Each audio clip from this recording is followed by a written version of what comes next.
ओम सर्वमंगलमांगल्ये शिवे सर्वार्थसाधिके शरण्ये त्र्यंबके गौरी नारायणी नमोस्तुते। स्वागत है आप सभी का हमारे चैनल पर। बहुत बहुत अभिनंदन है। जैसा कि समय समय पर हम अपने चैनल के माध्यम से आप लोगों के समक्ष त्यौहार व्रत पर्व के संबंध में जानकारियाँ देते हैं, ज्योतिष संबंधी जानकारी देते हैं। आज पुनः एक बार इस समय नवरात्र, शरद नवरात्र का पर्व चल रहा है और आज हम उसी से संबंधित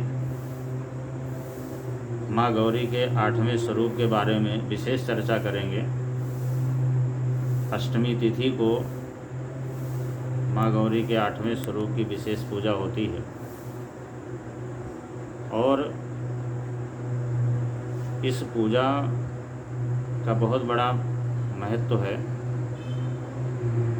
क्या क्या इसके लाभ होते हैं, किस तरह से इसको किया जाए, इसके पीछे तथ्य क्या है, ये बहुत सारी हम बातें आपको बताएंगे। अंत तक आप वीडियो को देखें और समझ करके उसका लाभ भी लें।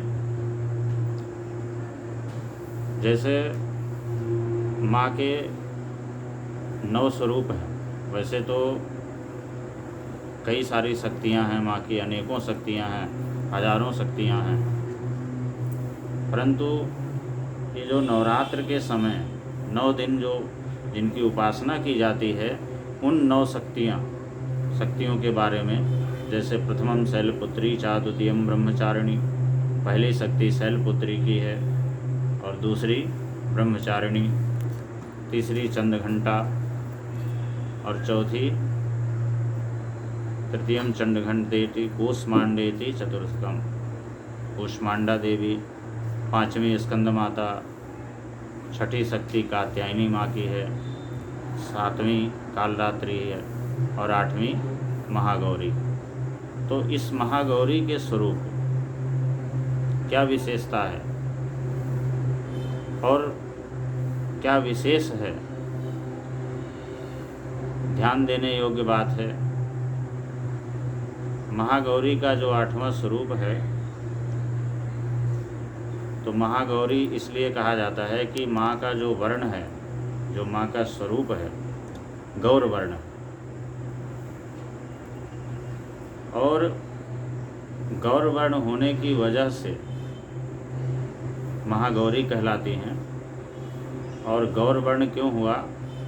क्योंकि जब माँ पार्वती भगवान शंकर को पति रूप में पाने के लिए तपस्या कर रही थी, तो उस समय उन्होंने घोर तपस्या की, बहुत ही कठिन तपस्या की, और उस तपस्या से उनका शरीर जो है, उनका वर्ण जो है काला पड़ गया, कृष्ण वर्ण हो गया। तो जब कृष्ण वर्ण हो गई, इतनी तपस्या कर डाली और अंततः उनकी तपस्या पूरी भी हुई, भगवान शंकर उन्हें पति रूप में प्राप्त हुए।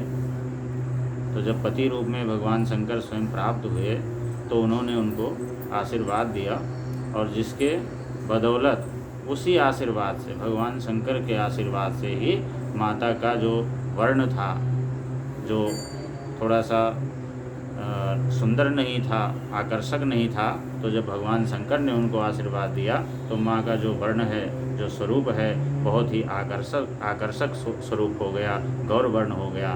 तो इसलिए वो महागौरी उनका नाम पड़ा। तो सबसे अहम बात यह है कि महागौरी नाम पड़ा, उन्होंने तपस्या की, भगवान शंकर ने वरदान दिया, पति रूप में प्राप्त भी हुए। तो हम कैसे उसका लाभ ले सकते हैं? एक आम व्यक्ति, या जैसे जो